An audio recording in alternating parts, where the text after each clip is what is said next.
Bienvenidos al primer episodio de Con Toda Confianza. Hoy tenemos un invitado joven, bello, apuesto, que le gusta la comedia, le gusta subirse a los escenarios. Con nosotros tenemos a Jaciel.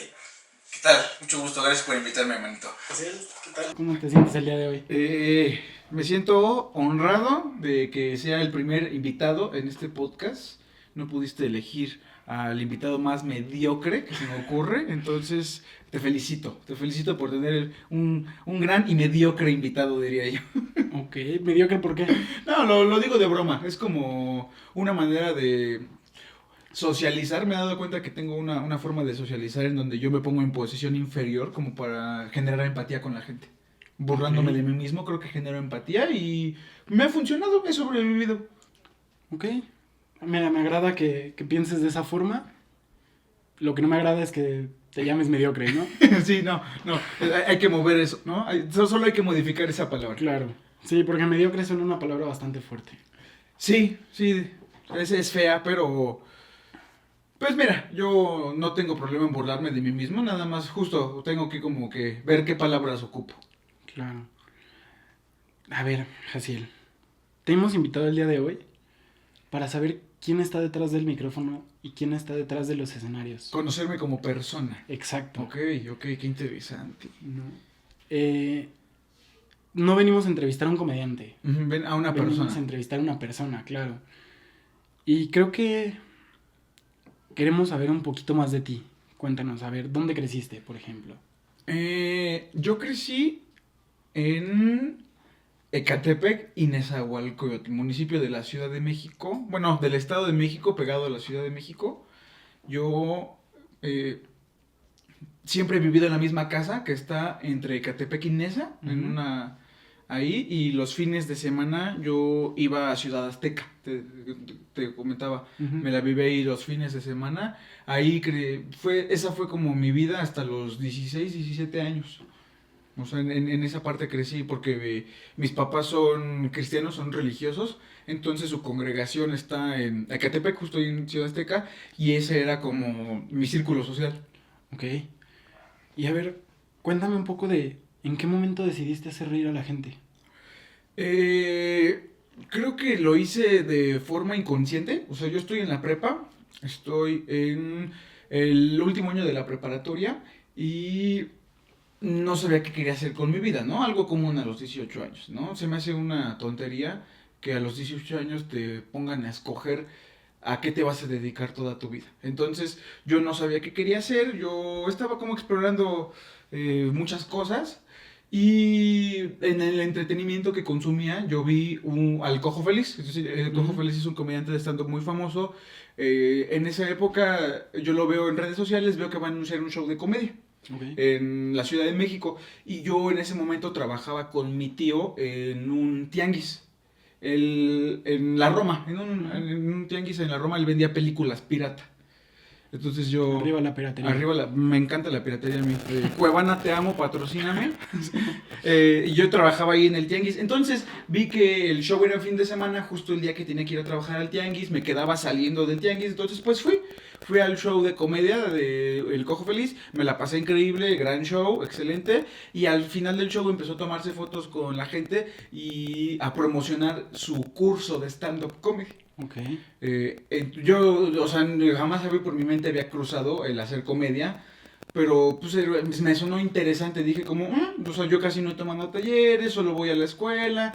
Me pareció interesante, pero el taller estaba caro, o sea, eran en 5,000 pesos, o sea, ya con la devaluación y con todo eso. ¿En qué año? En 2018. Ya, Sí, ahorita un ratito. Sí, y a la fecha 5,000 me parece caro. Sí. Pero justo él lo daba en 5,000 pesos y pues yo ahí cotorreando con él, ¿no?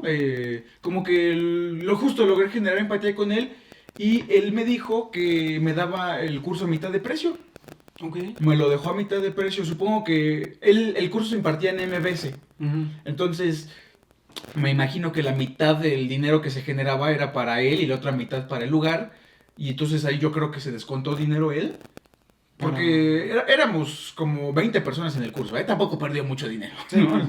Pero él me dio el descuento y aún así tuve que trabajar mucho. O sea, recuerdo que estuve trabajando para ahorrar, para pagar el dinero del curso y tomé el curso de stand-up. O sea, me encantó toda la teoría detrás de cómo se genera la risa en las personas. Y tomé el curso, duró 2 meses, iba todos los lunes. Era en la Ciudad de México, entre Viaducto e Insurgentes, en un lugar que se llama MBS, en MBS. Y el curso era de 9 de la noche a 11. 2 horas a la Ándale. semana. Pero yo te digo, yo vengo de un entorno conservador, por así Ujú. llamarlo. Entonces, que yo llegara los lunes a las 12 de la noche, para mi familia era algo muy conflictivo. Entonces, desde ahí como que empezaron como que las, no sé si decir rencillas, pero la resistencia a Claro. que yo practicara la comedia. Pero bueno, ya, yo tomé el curso. Los cursos de stand-up comúnmente cuando finalizan hacen un show de graduación Ujú. para presentar la rutina que escribiste, ¿no? Entonces ya me subí yo al show de graduación, me fue muy bien, me fue chido, pero los nervios me ganaban mucho los nervios. Ese día ni siquiera miré al público, o sea, el lugar estaba lleno, eran como 100 personas y yo no veía al público, yo veía hacia arriba, hacia la luz. O sea, ponle que el público está aquí, la luz está allá arriba, yo solo veía hacia la luz. Y yo solo invité a una persona a ese show, a mi amigo Luis Díaz, le mando un saludo. Él fue el único invitado y todos los demás llegaron como 20, 30 personas, 10, así. Yo fui la única, de las 2, 3 personas del curso, porque nos subimos como 10, 15, a hacer 5 minutos cada uno, y yo fui de los pocos que llevo gente, que no llevo gente más bien. Y ya de ahí, te digo, me subí al show y a las 2, 3 semanas me subí a mi primer open mic. El open mic es un micrófono abierto en donde los comediantes probamos los chistes. Ujú. Los trabajamos, ¿no? Decimos, para ver si da risa, si no da risa. Entonces el open mic es un volado. Así como puede que la gente la pase increíble, puede que no. O sea, pero comúnmente no se cobra la entrada. Ujú. Quien cobra la entrada que chingue su madre, ¿no? Pero porque pues, no estás garantizando la risa. Pero entonces me subo a mi primer open mic, que fue en La Condesa, en un club de comedia llamado Woco. Llegué... Fui con un amigo. No, ese no fue el primer open al que asistí, no me pude subir. Porque me anoté en la lista, pero eran como 20 comediantes. Y yo me tenía que subir hasta como... Me tocaba subirme hasta como por las 11:30. Ya no iba a alcanzar metro. Entonces tuve que bajarme de la lista. Y fui con un amigo, Toño, también le mando un saludo. Y ya a la siguiente semana, ahora sí ya me subí. Llegué más temprano, me subí. Y fue ahí en el Woco justamente. Y de ahí, de mi primer open mic, me he subido constantemente y no he dejado el escenario. A excepción de la pandemia, que Claro. pues estuvo cerrado todo, pero justo ahí estuve haciendo comedia. Y tu pregunta es por qué empecé a hacer comedia, ¿no? Claro. Todo esto es como un contexto para llegar a la respuesta. 2, 3 años después de que yo empecé a hacer comedia, nunca tuve una respuesta fija a eso. Hasta que después me di cuenta que yo lo hice para quitarme el miedo a hablar en público. Porque toda mi vida, a la fecha, yo me considero una persona muy penosa, muy introvertida, pero antes de ser comedia era mucho más. Ahorita aprendí a actuar y a aparentar que no soy introvertido, pero en la realidad soy muy introvertido, muy miedoso, la socialización no me gusta, ese tipo de cosas. Entonces yo hice comedia para quitarme el miedo a hablar en público, porque yo recuerdo que en la primaria... ¿te acuerdas que en la primaria te ponen a leer en voz alta? Sí, hacer una exposición, ¿no? Ujú, Se cuenta. sí, ajá, yo recuerdo mucho que cuando leíamos en voz alta cambiaba la persona cuando llegábamos a un punto. Entonces Ok. yo calculaba el número de puntos y el número de personas para ver qué párrafo tenía que leer y no cagarla. Y entonces siempre como que me dio mucha ansiedad social ese tipo de cosas de hablar en público. Y sí, yo me di cuenta que empecé a hacer comedia para quitarme ese miedo. Ok. Que nunca se va el miedo, más bien lo empiezas, como te digo, lo Empieza a controlas. disfrazar. Ajá, lo disfrazas, lo controlas y sobrevives a él. Aprendes a convivir con él, pero no se va. O sea, el miedo siempre está ahí. Ok. De producción, ¿le podrías bajar un poquito? No, a la pantalla.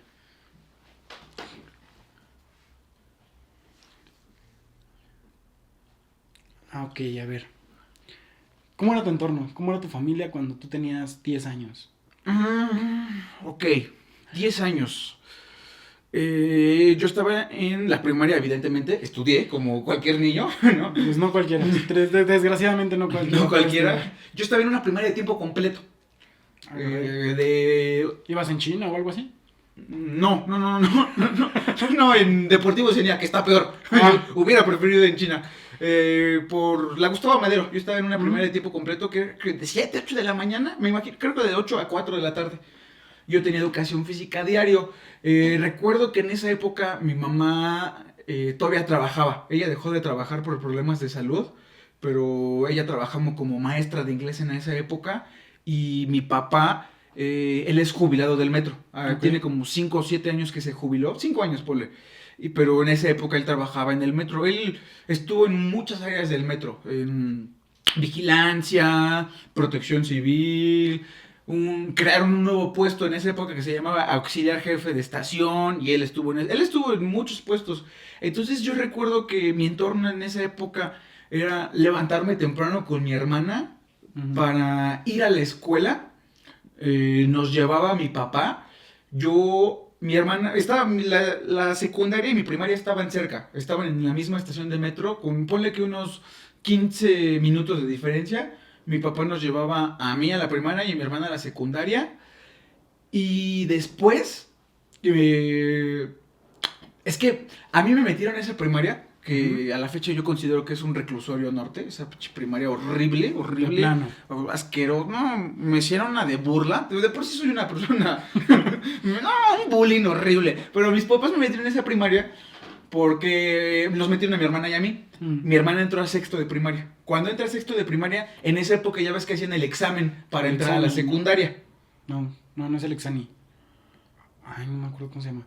Yo tampoco, pero era un examen para entrar a la secundaria. Entonces, el maestro de sexto de primaria era muy bueno y como que los preparaba mucho para el examen y no sé qué tanto y les daba una guía, un curso, o sea, entonces mi hermana se quedó en su primera opción y mis papás dijeron, pues también hay que preparar a nuestro hijo y lo dejamos ahí. Qué gran error, porque primaria fue un fiasco horrible, o sea, ya después me contaron mis papás que los papás de muchos de mis compañeros eran narcotraficantes.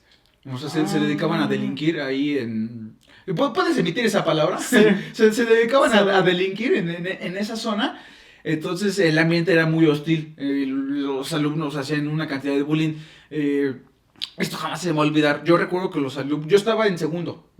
Y los alumnos de quinto y de sexto se juntaban en grupos y a los de primero y segundo nos llevaban al baño. El baño era muy grande y nos obligaban a pelearnos entre nosotros. Como un tipo club de la pelea. O sea, así de fea estaba esa primaria. Y ahí me tocó pelearme como 2, 3 veces. Creo que 2. Una recuerdo que perdí. Pero estaba muy pesado el ambiente. ¿Pero perdiste de plano feo o nada más te abrieron así tantito la ceja? No recuerdo haber sangrado. No recuerdo así, pero...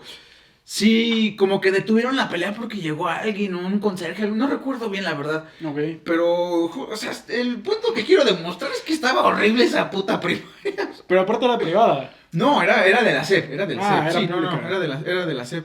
Yo creía que era enorme, tenía un patio, yo me la vivía, o sea, me salía de las clases, no, o sea, no quería estar fíjate. En esa época yo para sobrevivir, para que no me hicieran bullying, como que ya ves que vendían muñequitos de plástico, todo eso, ¿no? Entonces yo fingía que 2 muñequitos de plástico eran mis compañeros y peleaban entre ellos.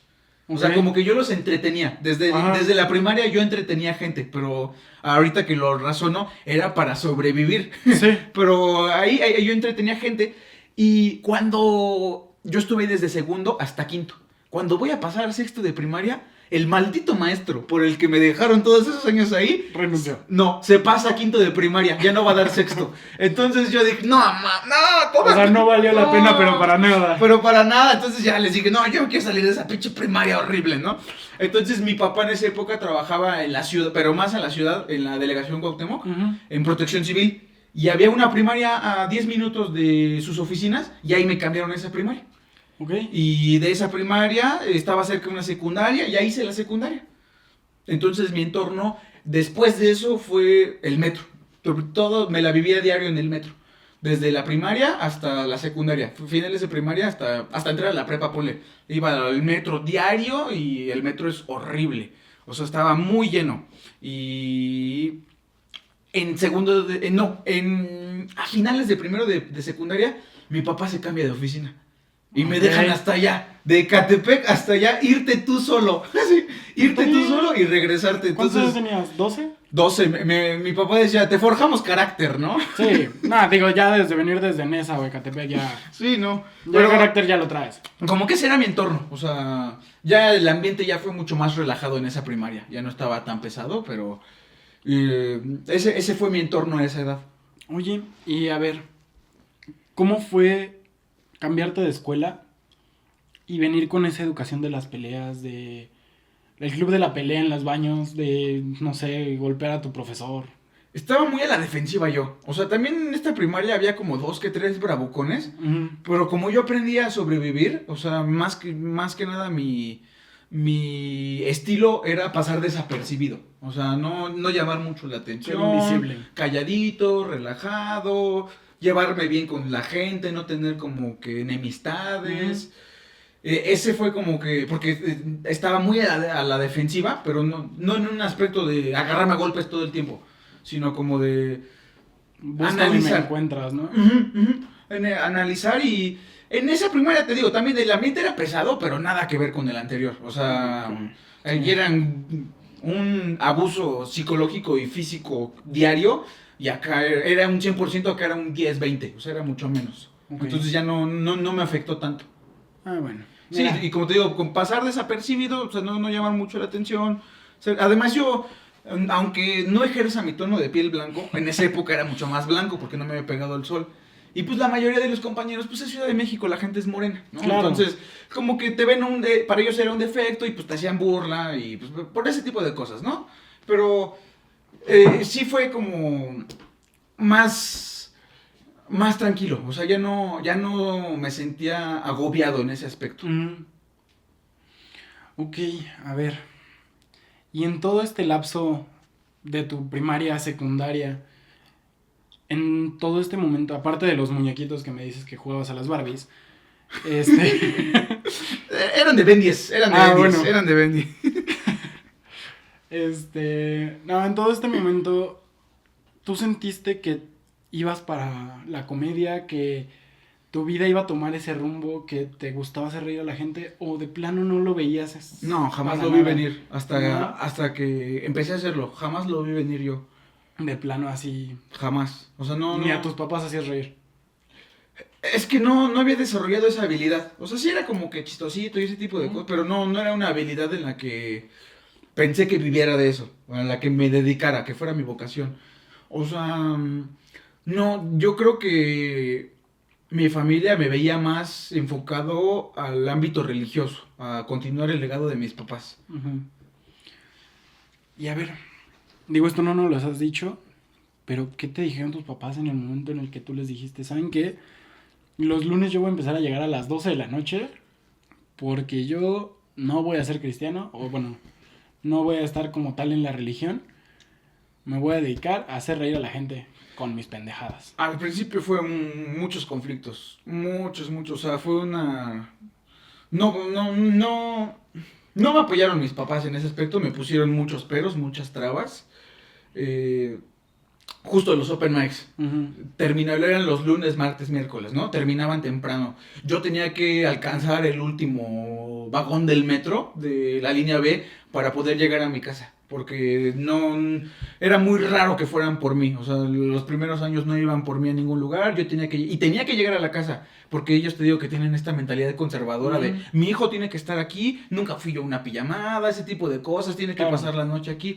Entonces yo me las tenía que arreglar solo. Y más con la pandemia, entonces se puso más difícil porque pues encerraron todos lugares. Y cuando los empezaron a abrir, en esa época habían fallecido unos familiares míos. Sí. Entonces mi mamá estaba como que quedó con muchos traumas por ese pedo de la pandemia y menos me dejaban hacer comedia. No me dejaban salir a ningún lado. Entonces yo tenía que inventar, porque en la prepa yo empecé a pasear perros con un amigo. Duré como 2 años trabajando paseando perros, pero lo dejé porque era mucho estrés para mí. Pero de vez en cuando paseaba uno que otro perro, ¿no? Entonces yo les decía, voy a pasear perros, y me iba al open mic, me iba a los shows. Okay. Y mis papás, ¿pasear perros a las 11 de la noche? ¿De 11 a 12? ¿Qué perros son? Sí, no, es que los dueños llegan tarde, ¿no?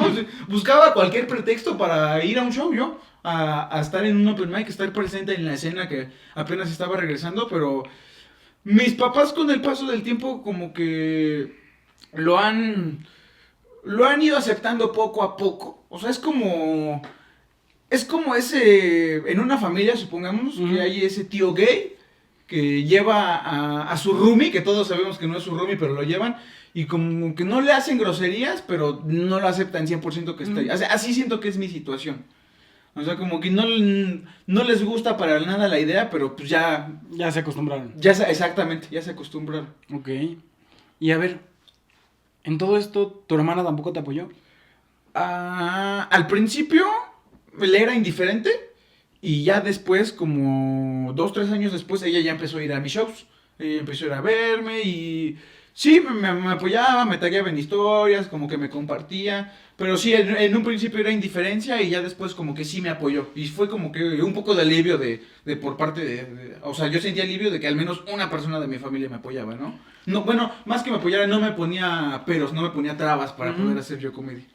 ¿Amigos que te hayan apoyado? Sí, eso sí me ayudaron mucho. Te digo que con quien yo pasaba perros, se llama Toño, es de mis mejores amigos, yo lo conocí en secundaria. Y a la fecha no nos vemos mucho, pero pues no necesitas ver mucho a un carnal para que sea tu carnal. Esos güeyes, Toño, Braulio, Abraham, El Diño, Fernando, ellos iban a mis primeros shows. Como que mis primeros 2 años, Toño y ellos 4, no iban siempre los 4, 1, 2, pero iban siempre a mis shows. Mis primeros 2, 3 años me acompañaban mucho. Sí, ellos sí les tengo un cariño muy grande. Muy grande. Ellos sí me apoyaron para que veas, o sea, sí. Y Toño tenía carro, entonces... Más fácil. Ajá, íbamos y regresábamos. Una vez me llevó a un show en el Cuevón. ¿Eso dónde es? Suena lejos. Por CEU, o sea, estaba como a 2 horas de mi casa. Así, imagínate. Eso sí suena y lejos. Braulio, que un amigo que nos acompañó era menor de edad. Entonces, y es un bar para señores. Sí, sí. El Cuevón era de Polo Polo. Entonces, asiste puro señor ahí. Entonces, para que entraran, fue un pedo, los tuve que meter al camerino, vieron el show desde las bambalinas, sí, las bambalinas, sí, no, pero ellos me apoyaron mucho. Sí, no, les tengo un cariño enorme a esos güeyes. Se lo ganaron. Uh-huh. Y Braulio, ¿verdad? Antonio, Braulio. ¿Cuál es el que traía el carro? Antonio. Antonio. Ese güey es un cabrón, o sea, él y yo empezamos a pasear perros juntos, ¿no? Cuando yo estaba en prepa, él estaba buscando universidad que entrar. Estábamos paseando perros, le digo que duramos como 2 años. Yo dejé de pasear perros porque ya en la prepa iba mal, le estaba descuidando mis estudios y ese güey le siguió. El cabrón se compró un carro de pasear perros. ¿Y te cobró la gasolina esa vez? No me cobró ese güey o sea, de vez en cuando le doy así, pero no es ese tipo de persona. Pero ese güey se compró un carro de pasear perros y luego sacó otro carro.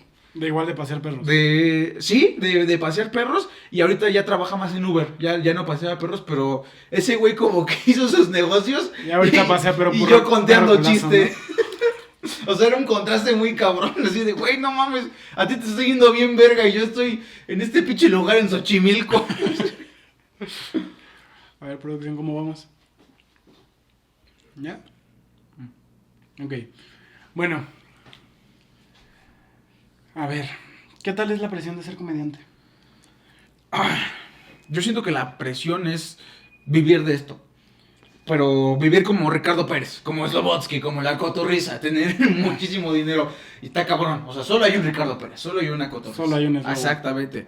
Sí, la presión que siento yo es poder mantenerte de esto, poder pagar una renta, poder vivir, solo dedicarte a esto, no hacer como otra cosa. Y pues, o sea... Siento que las redes sociales visibilizan mucho solo a los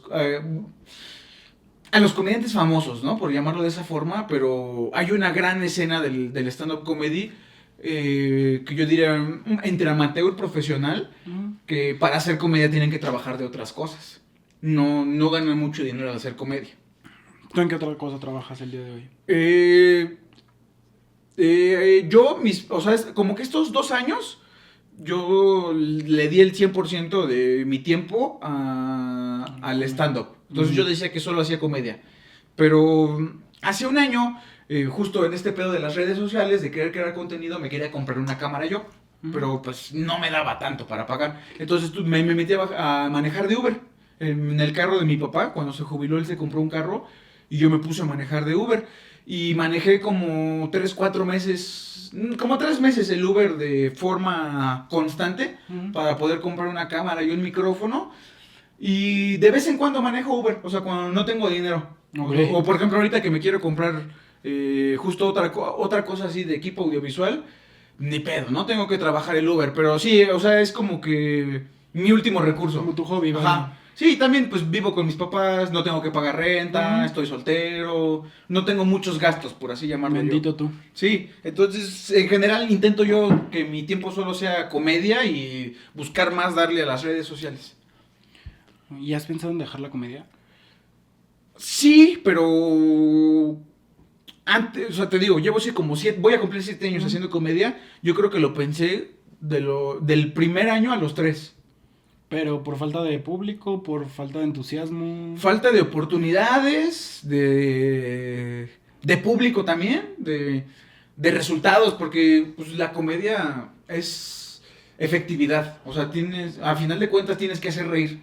Y hay veces Claro. en donde no solamente no haces reír, perdón, no solamente no haces reír, o sea, te va tan mal en una noche así, tan mal que sí te replanteas, ¿por qué estoy haciendo esto? Entonces, había muchas veces, te digo, en mis primeros 3 años, no muchas, pero sí llegó a haber una que otra vez que te iba tan mal que decías, ¿por qué?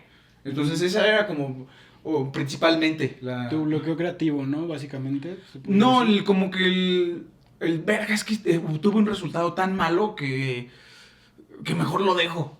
Pero Ajá. pues te tienes que reponer emocionalmente y buscar ese tipo de El cosas. aplausómetro no llegó a lo Ajá, necesario. sí, exactamente, te fue mal.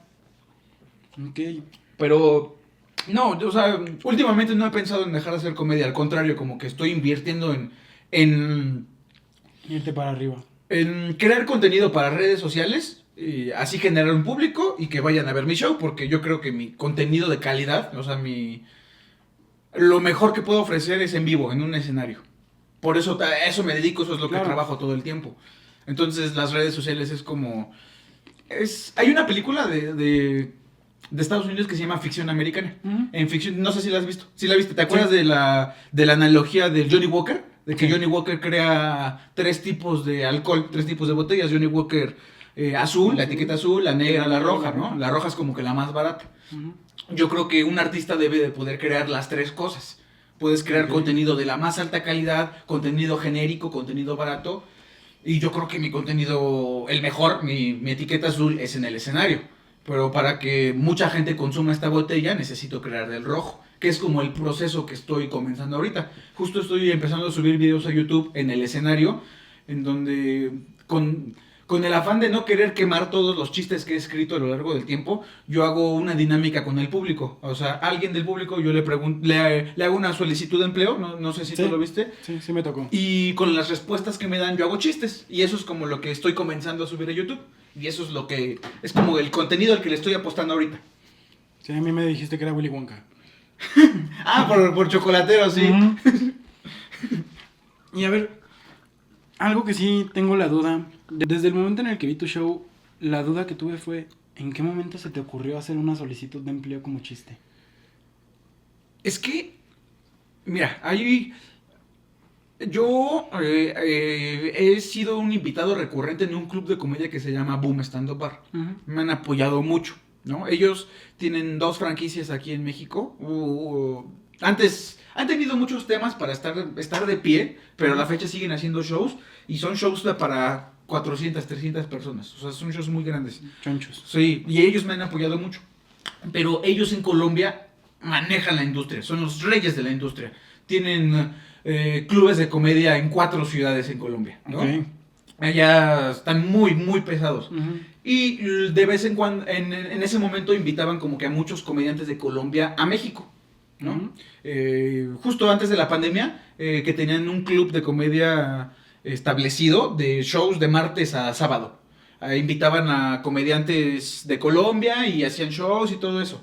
Pero ocurrió la pandemia y ya no tienen un lugar en donde hagan show de martes a sábado. Hacen shows 4 veces al mes, ponle, ¿no? Entonces, como te digo que en Colombia son una industria muy grande, Quique, que es el dueño, no solamente tiene estos bares, también es manager de comediantes. Ok. Entonces como que les da una plataforma para que vengan a hacer shows a México. Y vino un comediante que se llamaba Chimuelo. Chimuelo, que le mando un saludo, él se volvió famoso en Colombia creando contenido en el escenario. ¿Qué hacía él? Una vez a la semana se subía a hacer 1 hora nueva de material, de stand-up. Algo que es, yo diría, casi imposible, si no es que es imposible. Pero en Colombia el público es distinto al de México, entonces allá sí funciona. Aquí en México dudo mucho que funcione hacer eso, pero en Colombia afortunadamente él tuvo éxito con ese formato y le va muy bien. Actualmente es una bestia, es una estrella ese güey. Entonces él viene, pero allá en Colombia era un rockstar ese güey. Y viene a México a camellar. Camellar en Colombia, aquí en México es como trabajar, chingarle desde abajo, ¿no? Sí. Entonces él vino a presentar su especie de formato de hacer 1 hora nueva de stand-up a la semana.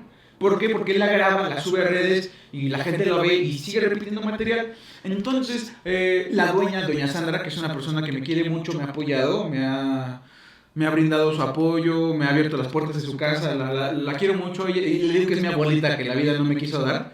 Ella me dijo que quería que aprendiera esa maña de Chimuelo, de estar escribiendo mucho, cosas nuevas todo el tiempo. Pero yo busqué como un punto medio entre lo que puedo hacer y... No lo que puedo hacer, sino como un punto medio de algo que sea rentable en México, porque creo que el crear 1 hora nueva de stand-up en México no funcionaría. En Colombia sí funciona porque allá ya ves que está este pedo de los cuentacuentos. En Colombia el público te aguanta escucharte 1 hora. En México no. En México, si a los 3 minutos no los estás haciendo reír, pierdes su atención. Sí, claro. Entonces, escribir, o sea, como que intenté buscar una mezcla de estas cosas en donde pudiera crear material nuevo cada semana, pero que fuera en el escenario. Okay. Entonces, justo trabajando con Chimuelo, le dije, oye, ¿cómo ves si hago una solicitud de empleo y se la hago a alguien del público y con las respuestas que me den voy haciendo chistes? Y a él le gustó mucho la idea. Me dijo, sí, esto suena bastante cagado. Entonces de ahí fue que la empecé a creer. La hice por primera vez en el Foro Shakespeare, en la Condesa. Es un club. De ahí como que la hice por primera vez y la fui trabajando, fui como que buscando técnicas para que funcione de una mejor forma. Y así llevo como más de un año haciendo eso, pero... Tú dirás, ya tienes un putero de videos grabados. No, porque justo compré la cámara para empezar a grabar eso. Pero la cámara tenía el lente más baratito y no había mucha luz, entonces muchos videos se ven mal, muchos no daban risa porque también la dinámica... hay veces Depende que mucho de las personas. Sí, exactamente. Hay veces que no funciona, de plano. O sea, ahorita afortunadamente ya no me ha pasado. Ya tiene bastante tiempo que de plano no funcione, pero al principio sí llegaba a veces en las que no funcionaba. Era como un volado. No un volado, porque sí tenía un grado de efectividad arriba del 50%, pero hay veces que no funcionaba. Entonces, justo así empezó, o sea, como para crear material. Pero te digo, muchos videos no funcionaron. Ahorita como que él está invirtiendo más. Compré otra cámara para grabar a 2 tomas. Y ahí tengo varios videos en stock, pero es lo que estoy empezando a subir y es el contenido al que le quiero apostar. A darme a conocer porque pues, soy un comediante de stand-up, ¿no? Entonces tengo que crear contenido en el escenario, pero no quiero quemar mis chistes. Sí. Entonces como que ese es lo que le estoy apostando y pues mucha banda me ha dicho que les gusta la idea, entonces como que eso también me emocionalmente me da ánimos para que siga. Man. Y a ver, en todo esto de querer crear contenido nuevo, ¿cuánto te tardas haciendo una rutina? Es que es distinto, o sea, esto de solicitud de empleo es interacción con el público, cabareteo, por así llamarle, ¿no? El stand-up como tal, con la escritura, es subjetivo. Por ejemplo, Carlos Vallarta, de los comediantes más exitosos de México, él tiene la meta de hacer 1 hora nueva al año. Ok. Entonces está cabrón. O sea, yo, por ejemplo, no tengo como un tiempo definido. O sea, hay veces que sí quiero como que escribir cosas nuevas, pero... es que más que tardarte el tiempo es como amarrar el material. Eso también siento que es... Los open, ¿no? Ajá, justo. O sea, hay comediantes que escriben 5 minutos, Y son mediocres. Y así los dejan. No, o sea, el punto es que sean los 5 minutos que más risas puedas sacar. Entonces los tienes que estar trabajando mucho tiempo. O sea, como que la idea de... Lo ideal sería escribir 5 minutos nuevos al mes. Ok. Pero muchas veces puliéndolos. te tardas más de un mes en pulir ese material. O sea, por ejemplo, este año, justo con las experiencias que tuve de manejar Uber, me forcé a escribir sobre eso y llevo como 20 minutos escritos súper bien. de Uber. Pero quiero sacar como 40. O sea, quiero sacar como 40 y una vez que ya estén pulidos, dejarlos de decir en el show, grabarlos y empezar a subirlo a redes sociales. Para que también haya chistes ahí, no Sí. solamente interacción con el público. Pero sí, o sea, ponle que el parámetro de que todos los comediantes tenemos es 5 minutos al mes, pero te digo, es subjetivo. O sea, yo, más que eso, aunque me tarde 3 meses en que estos 5 minutos queden, pero quedan. Pero quedan bien. Ajá, o sea, exactamente. Y es lo que he estado trabajando ahorita, lo de Uber. Yo, en mi mamadoría de comediante, de soy la verga, hay 2 shows de stand-up escritos. Llevo 7 años haciendo comedia. No tengo un público que así para ir anuncio en mis historias que voy a ir a dar show a Morelia. No me van a ver ni madres, ¿no? Pero ponle que en la Ciudad de México sí me van a ver unas 30 personas, ¿no? Pero en estos 7 años yo considero que tengo 2 shows de 50 minutos lo suficientemente buenos para presentarlos. Ya lo he hecho, ya los he presentado en varias ocasiones. Uno que se llama Tengo Peores y otro que es Generación de Cristal. Ok. O sea, tengo esos 2 shows y me tardé 2 años en escribir. O sea, el de Generación de Cristal, yo creo que me tardé un aproximado de 2 años en escribirlo y todavía lo puedo trabajar mucho más. O sea, todavía hay cosas que se pueden mejorar más. Me han surgido ideas nuevas que van de acorde a la narrativa del show, pero sí, me tardé 2 años en escribir 50 minutos. En pulirlos, en trabajarlos. Y cuando un comediante ya es famoso y se va de gira, el show se transforma y vuelve a ser diferente. Entonces es como un proceso todavía más grande cuando ya tienes un nivel de convocatoria, que es algo que me falta. Y a ver, ¿dónde piensas tus ideas más? ¿En el baño, en la cocina, en la regadera? Viendo el celular. Ah, Viendo el celular como que de las cosas que hace la gente es donde más se me ocurre. O sea, como que no mames, esto es una estupidez. De ahí puedo hacer un chiste. claro. Sí, de ver el celular. Sí, pero no tengo como un momento específico en donde me llegue la creatividad. O sea, Sí, o sea, no es como que sale lo malo y entra lo bueno, como en el ajá. baño. Así como- Decía Roberto Martínez que él se forza a la creatividad. No sé si estoy 100% de acuerdo, pero al menos es como trabajarse todo el tiempo, diario, todo el tiempo. Pero sí, no tengo como que yo un lugar específico en donde me siente y me nace la idea, sino más bien cuando te nace la idea es anotarla al momento. Porque hay mucha gente que se le ocurre algo de repente, sí, y así lo dejan. Se fue. Ajá, y no se vuelven a acordar. Y me ha pasado ciertas veces que no lo anoto y digo, puta, ¿por qué no lo anoté? Estaba ocupado, andaba manejando, no Sí. sé, ajá. De manejando también se me ocurren ciertas ¿Y que ideas. vienes con tu libretita o lo En el anotas celular, en el celular tengo yo un chat conmigo mismo en WhatsApp y ahí me mando mis cosas. Ahí Sí. ahí me escribo los chistes. Ujú. Ok, mira, ¿quién diría? Sí, Pensé que era más tenía- de un día sentarte y ponerte a escribir y, no sé, usar psicotrópicos, cosas por el estilo. es que no puedes, si tu creatividad depende de usar un psicotrópico, ya siento que estás mal, o sea, porque no puede depender de eso, o sea, tu creatividad solo, porque todo el tiempo O sea, vas a sí lo has necesitar usado. eso para... Sí, claro que sí, no puedo negarlo, pero justo una vez tuve un show en el Plantón 420 que estaba en Reforma antes, Ujú. y me pagaron con unos brownies. Y, uy, o sea, las gusto. primeras 3 horas increíbles, se me ocurrieron cosas. Ya después las leí, no, en retrospectiva dije que mamá te escribí. Pero sí las he usado. Pero no creo que... Si dependes de eso, no. No. O sea, porque debe de ser así de... No de la nada, pero... De ti mismo, ¿sabes? O Sí, algo que venga, que fluya, vaya. Ajá, no que sea innato, pero es como una ayuda, es como un culturista que usa esteroides para poder ganar. O sea, dices, güey, no. Son los esteroides de la comedia, Sí. la marihuana, ponle. Ándale, yo creo que sí. Sí.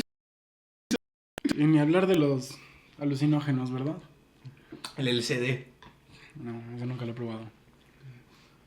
¿Recomendaciones? A mí no me hizo nada el LSD. Solo lo probé una vez. Nada. Tampoco es como que me meta todo lo que me encuentre, ¿eh? No. Ahí sí, cada quien. Mira, yo no voy a juzgar. A lo mejor aparento esa facha, pero no. O sea, yo de vez en Ah. cuando marihuana, si me la regalan. Si no, no. Ok. Sí. Y a ver, ya como para empezar a cerrar esto.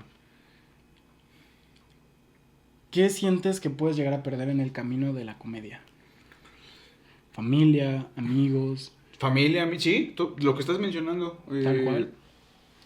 Pues sí, porque como no piensas de la misma forma que tu familia, al menos en mi caso, que es religiosa, o sea, como que, pues justo, te digo, yo me crié en una congregación cristiana y mis papás están en el ministerio y tienen un rol muy importante. Entonces todos esperaban que siguiera los pasos de mis papás y no cumplir con esas expectativas es muy fuerte para mí. O sea, hace poco mis papás me obligaron a ir a una boda de gente que se casó de la congregación. Y el pastor, ay, qué gusto ver a la familia reunida. Chica tu puta madre, güey. ¿Por qué tenemos que estar reunidos? O sea, ¿por qué para que nos veas reunidos? Nah, güey, vete a la verga, güey. Estamos reunidos todo el tiempo en nuestra casa, güey. No tenemos que estar aquí. Entonces, como que fue un shock muy importante y sí me di cuenta de que no cumplí con las expectativas de mi familia y el entorno social de mi familia que esperaban de mí. Y siento que eso es lo que perdí. También, no solamente mis papás, toda mi familia es cristiana. O sea, mi mamá no tiene hermanos. Mi papá tiene 5 hermanos y todos son cristianos. Entonces también es como un shock Bastante impactante. presión familiar, Justo, es un conflicto que he tenido yo también por el cual no me he metido de lleno a redes sociales. Porque yo me creé en esta barrera mental. Ay, de puta, me va a ver mi tía. ¿Y qué va a decir, güey? Entonces, como que a la fecha todavía no logro superar eso al 100%. ¿Qué te va a decir? Ay, hijito, es que ¿por qué estás diciendo eso? Sí, ¿no? Y mi tía es una persona que me apoya mucho. O sea, te digo, mi familia es de una economía bastante jodidos, ¿no? No, entre comillas. Porque tienes casa propia, no puedes, Sí, o sea, pero dentro de lo que cabe, es que ¿sabes qué pasa? Que mi papá se endeuda un chingo. Mi papá desde que tengo memoria siempre ha estado endeudado. Entonces no es como que haya mucho dinero, no me apoyaba mucho y mi tía sí. Entonces como que fallarle a mi tía en ese aspecto es como de... ¡ay! Sí te pesa. Mira, a la fecha mi tía no sabe que yo soy comediante de stand-up. Así de plano. Así de plano. No sabe que yo me dedico a esto. Ella piensa que solo estudio la carrera y ya. Y trabajo de vez en cuando grabando, tomando fotos, pero ella no sabe que hago comedia. O sea, para que te des cuenta que todavía no logro superar como... ¿Y qué pasaría si, por ejemplo, tu tía un día te va a ver así de la nada, sin que tú sepas, llega a verte mi show? Ay, no me quiero imaginar. O sea, es que, pues, te digo, ella es cristiana y es una persona mayor. Va a cumplir 70 años. Tiene una forma de pensar. Tiene una visión de mí. Claro. Entonces, que viéndome hacer comedia sería como que completamente todo lo que no me... O sea, es como que se rompería su visión de mí. Y no sé si me dejaría de apoyar, pero creo que ya no sería la misma relación que tenemos. ¿Y si pasara al revés? ¿Cómo? Que fuera lo mejor que ha visto en su vida, que te apoyara al 100%. No sé si... Es que no creo que no me apoyara. O sea, de que... No, o sea, no me refiero a que pierdas el apoyo al 100, sino que un día tú de repente estás dando show y la alcanzas a ver en el público y bajando ella nada más te dice, no sé cómo te diga, pero suponiendo te diga, hijo, felicidades, de verdad, este es tu futuro. Pues sería algo indescriptible. O sea, no, sería... Es con lo que sueño. Sí. Es mi fetiche sexual eso, ¿no? Sí, no, sería algo muy, muy cabrón para mí. Pero no sé si pase. O sea, ¿Te gustaría más de tu tía que de tus papás? De los dos. Pero lo veo más difícil porque mi tía es todavía más... O sea, mis papás ya están acostumbrados, saben que hago comedia. Mi tía no. Entonces sería más impactante para mí que venga de mi tía que de mis papás. O sea, no creo que mi tía como que me mande a volar y ya no me apoya, sino... O sea, si se entera que hago comedia es como, ay, hijo, andas en un camino que está mal y no vas a ir al cielo y va a cambiar la relación. Pero no creo que ya no la pueda ver, ¿sabes? No crees que llegue a tanto. No, porque también muchos de mis primos, que también no son nada cristianos, sino es como que mis tías... O sea, tú no eres cristiano. No. Yo a los 16 años dejé de ser cristiano, soy agnóstico. Gracias a Dios. O, como dice la gente, tibio, soy tibio. Ok. O sea, no afirmo ni niego, porque tampoco es quién soy yo para negar, pero te digo, muchos de mis primos tampoco son cristianos, pero lo que pasa es que yo tengo una relación más cercana con mi tía porque la veo seguido. Ujú. O sea, lo que pasa es que ella, en la pandemia, o sea, desde que yo nací, te digo que mi papá tenía 9 hermanos, ¿no? 3 de ellos vivían juntos, mi tío, mi tía, y yo, mi tía y mi tío. Después mi tío divorcia y se va a vivir con ellos. Entonces eran 4 juntos. Eso es la memoria que tengo desde que nací. Llega la pandemia, la maldita pandemia se lleva a mi tía, a mi tío Andrés. Lo siento mucho. Y mi tío Tomás no es muy sociable. Todo el tiempo está encerrado en su cuarto arriba. Entonces... Es como Bruno, ¿no? Ajá, es muy raro. Entonces mi tía Tere está sola. Solo está con su perro, o sea, su compañía es su perro. Entonces, pues buscamos tener una relación más cercana a ella, acompañarla para que no esté sola. Entonces, como que desde la pandemia sí nos hemos acercado más a ella. Algo que toda la familia no hace. O sea, solo mis papás, yo y mi hermana. Los demás hermanos de mis papás Se alejaron. no es que se alejaran, pero no la frecuentúan tanto. Entonces, por eso te digo que siento que tengo yo una relación más cercana con ella. Es como mi abuelita. Ujú. Y te digo que sí sería muy impactante para mí que me dijera eso. Entonces mejor prefiero mantenerlo así. De lejitos. Así, ajá, de lejitos está bien. Así como el tío gay. Que mientras no lo chingan, está bien. No lo aceptan, pero no lo chingan. Justo. Ajá, así, creo que así estoy tranquilo ahorita. Ok. Y a ver, ya cambiando drásticamente de tema, dejando a la familia de un lado, regresemos al público. Tú en el momento en el que te subes al escenario, tienes, pues vaya, una meta de risas, por decirlo de cierta forma, ¿no? O un objetivo, que es hacer reír a la gente. Sí. ¿Qué esperas que la gente se lleve de ti? Mira, yo la primera vez que me subí al escenario, es que, ay, es una adrenalina. Sientes una serie de cosas en tu cuerpo, en tu cerebro, que se vuelve una adicción. Entonces yo me enamoré de esto desde la primera vez que me subí. Porque la primera vez que me subí, te digo, el primer open mic, me fue mediocre, mal. Ajá. Pero el segundo me fue muy cabrón. Muy cabrón. Me fue muy bien. Hasta el host que estaba conduciendo el open mic ese día me felicitó, me entrevistó enfrente de todos. Entonces como que dije, verga, sí soy bueno. Y yo nunca me había sentido que era bueno en algo, ¿sabes? O sea, jugaba fútbol, pero yo sabía que no era el mejor. Por más O sea, que traías entrenara. dos pies Ajá. izquierdos. Sí, no. Por más que yo no era bueno para burlar. Yo no era Messi. Entonces, yo sabía que no me destacaba en el fútbol. Pero en la comedia como que sentí que me destaqué en ese momento.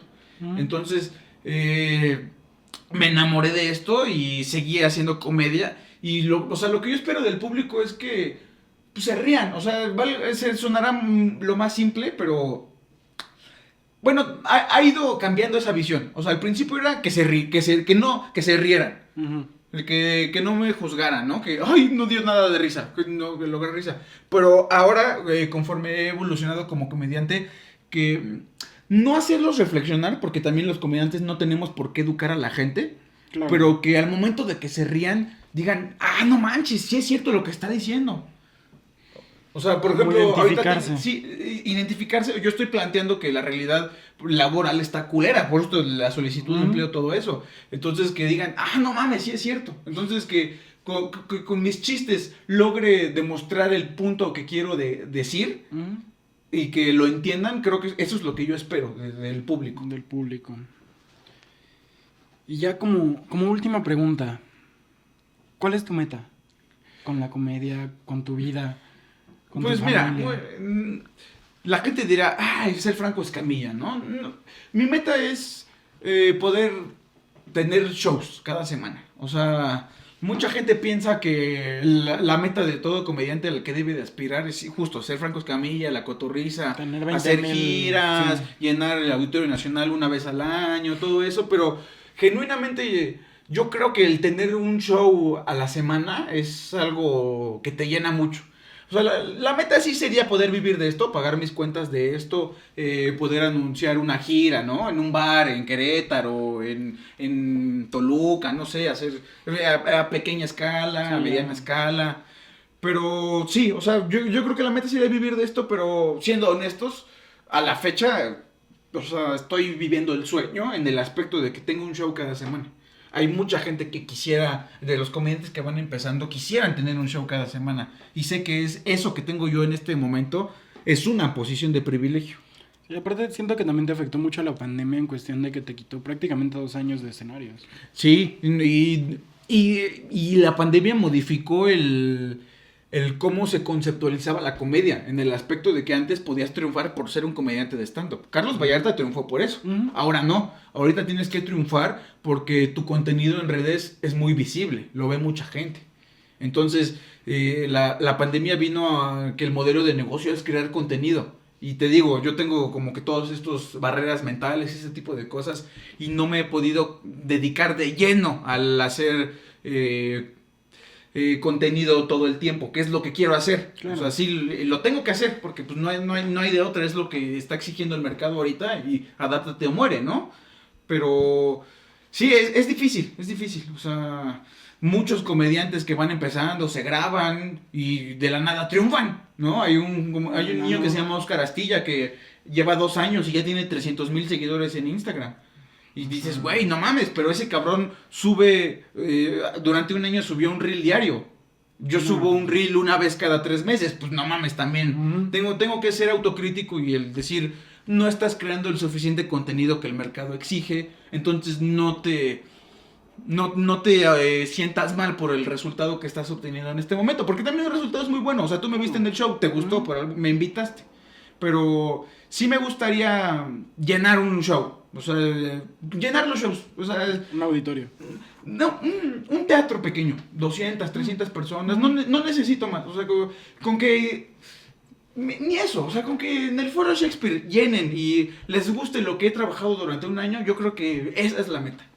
Ok, mira, es una meta bastante humilde, la verdad. Muy sencilla. No Habla necesitas mucho de ti. más, no necesitas más, o sea, a final de cuentas, o sea, el poder hacer stand-up ya es algo chingón. Si puedo vivir de esto, está increíble. Si tengo que manejar Uber para pagar el 20% de lo que me falta, pues ni modo, así me tocó. Pero también tengo que trabajar, ¿estás Sí. de acuerdo? Para poder llenar un show. Y es lo que tengo que empezar a hacer. Lo que estoy haciendo y es difícil. O sea, porque también como que la procrastinación te pone un poco en la madre, pero es lo que estoy trabajando ahorita y pues quiero llenar un show. Ese es como... Oye, Jasil, y a ver, otra cosa que se me acaba de ocurrir. Ujú. ¿Qué le podrías decir a un joven que quiere empezar en el stand-up, a alguien que quiere empezar en la comedia, o simplemente a ti mismo, en el momento en el que entraste a ver el show del Cojo Feliz? ¿Cómo? Ajá, O sea, ¿qué me digo, diría? no el show, perdón, el curso. O sea, ¿qué le diría a mi yo mismo? A tu Jaciel de 18 años. Que se quite, que no se cree barreras mentales. Que no... Es que siento que mi peor enemigo soy yo. O sea, son muchas cosas que me falta trabajar psicológicamente. Entonces yo le diría, no te crees un enemigo a ti mismo. O sea, no necesitas el apoyo... Porque en algún momento busqué apoyo de un lugar en donde nunca va a haber apoyo. Ujú. Me tardé en aceptarlo, pero yo lo acepté. Entonces lo que yo le diría es, no necesitas eso. Tú contigo mismo puedes hacerlo. Sigue ese camino, no te vayas por ahí, vete por aquí. Eso es lo que yo me diría. O sea, como que sí puedes contigo solo, no necesitas a nadie más. Y es difícil, o sea, pero genuinamente creo que... Tú solo puedes hacer más. ¿Sabes qué es lo que pasa? Que es el doble de difícil. No es imposible, simplemente es el doble. Porque cuando te apoya tu familia y recibes motivación y ese tipo de cosas, el camino se vuelve más sencillo. Cuando no lo recibes, no es que sea imposible, sino se vuelve el doble de complicado. O sea, no vas por una carretera donde pagaste tag y llegas en 2 horas. No, te toca ir por atravesar todo Ecatepec, en los baches, en los hoyos. Si sales. Exacto. Pues bueno, Jaciel, muchas gracias por haber estado aquí. No, al contrario, a ti por invitarme. De verdad, es un honor tenerte aquí, que nos acompañes en este primer episodio. Espero volverte a tener más adelante, donde tú crezcas, donde nosotros crezcamos y ver algún otro tema. Claro, Ahorita te sí, con conocimos, gusto. Pero pues ya futuro sería ver cómo te ha ido en los escenarios. Sí, pues el contenido, o sea, creo que esa es Claro. La clave. la clave, o sea, si no hay un modelo para que pegue el contenido, o sea, no existe el hilo negro. Polémica. Sí, pero ¿estás de acuerdo que ni tú ni yo vamos por ahí? No. Entonces, el punto es seguir creando contenido y ver si eso se refleja en que aumente mi cantidad de audiencia. Espero que sí, pero si no, no me voy a morir y no voy a dejar de hacer comedia. Oye, Jaciel, algo que anunciar, ¿dónde te presentas normalmente? Comúnmente estoy los fines de semana, los viernes y sábados en el Foro Shakespeare. Soy parte de un elenco que se llama Stand Up Bar Comedy. Y en mi canal de YouTube vayan a ver el contenido que platicamos de solicitud de empleo. Un episodio cada semana. Y nada, en Instagram también subo mis reels. Ahí síganme, no soy Jajaciel. ¡@ no soy jaja. Ajá, sí. Así se llama, no, o sea. Es que yo me llamo Jaciel, Jaha. Y la gente me dice Jajaciel con doble J. Entonces dije, Hay lo que voy a poner ahí. especificar. Sí, hay que especificar. Y a la gente le cuesta notar eso. Sí, yo entre ellos. Pero mira, Sale pues, amigo. un Muchas gusto. gracias. Me agrada a ti por invitarme.